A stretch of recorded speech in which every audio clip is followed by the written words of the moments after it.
बुढ़ापे का दर्द कहानी।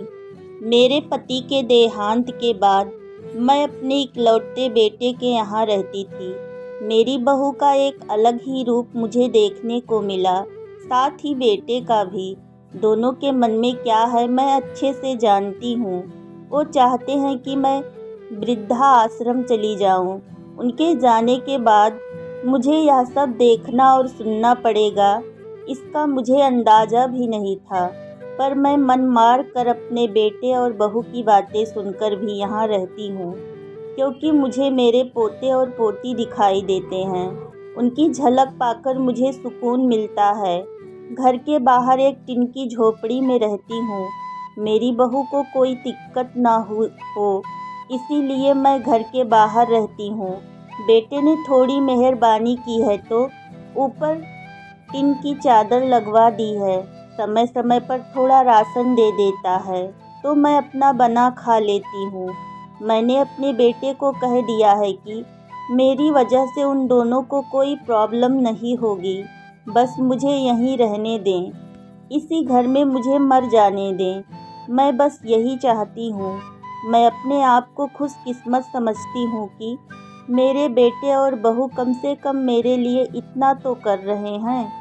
मेरा बेटा सुबह 9 बजे नौकरी जाता है और बच्चे भी उसी समय स्कूल जाते हैं। फिर शाम को 6 बजे मेरा बेटा वापस आता है। बच्चे 3 बजे आते हैं। उन्हें आते जाते निकलते देख मुझे बड़ा सुकून मिलता है। मेरे पति के दोस्त जब कई दिनों बाद आए, मेरे पति के दोस्त थे वो, उनकी पत्नी का भी स्वर्गवास हो गया है। उस समय पर वो हमारे घर पर आया करते थे। उनसे हमारे अच्छे रिश्ते थे।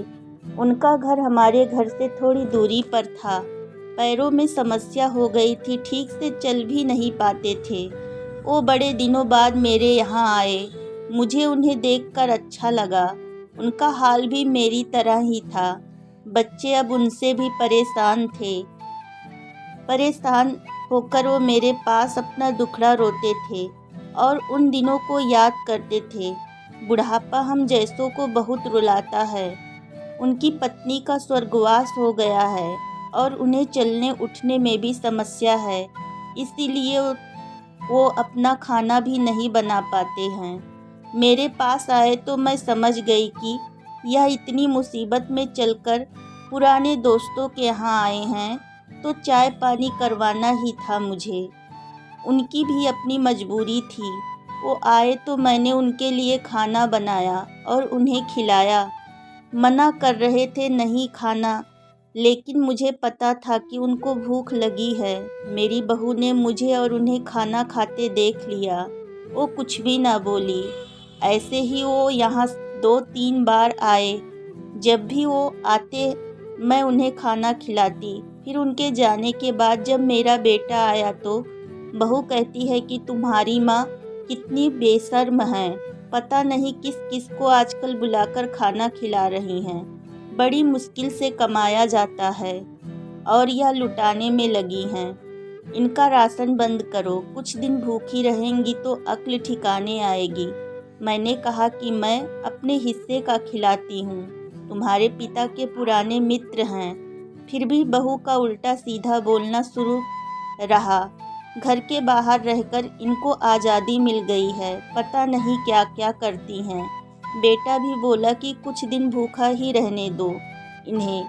मुझे मेरे बेटे ने घर के पीछे सीढ़ी के पास ले जाकर बिठा दिया। कहा कि अब यहीं बैठो। मेरे तो अब आंसू भी सूख गए थे। अगले दिन मुझे खाना नहीं मिला। मेरे टिन के उस छोटे से कमरे को बहू ने तोड़ दिया। तब मुझे लगा कि अब मैं गलत कर रही हूँ।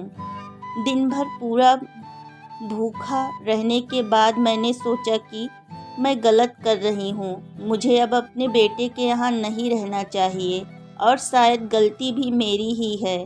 मेरी ही परवरिश में कोई कमी रही है, तभी तो यह परिणाम आया। अगली सुबह मैंने अपने बेटे को कहा कि मुझे वृद्धा आश्रम छोड़ा। अब मैं तुम दोनों को ज़्यादा परेशान नहीं करना चाहती। बहू ने कहा कि एक दिन भूखी रही तो अक्ल ठिकाने आ गई ना। बेटे के चेहरे पर भी अजीब सी खुशी थी।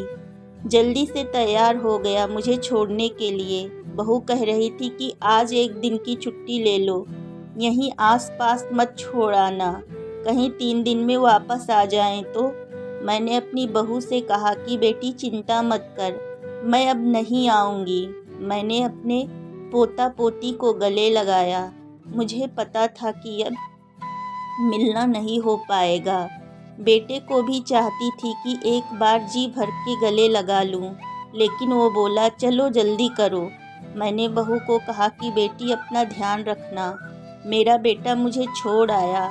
वहाँ आकर मैंने देखा कि मेरी तरह कई लोग हैं।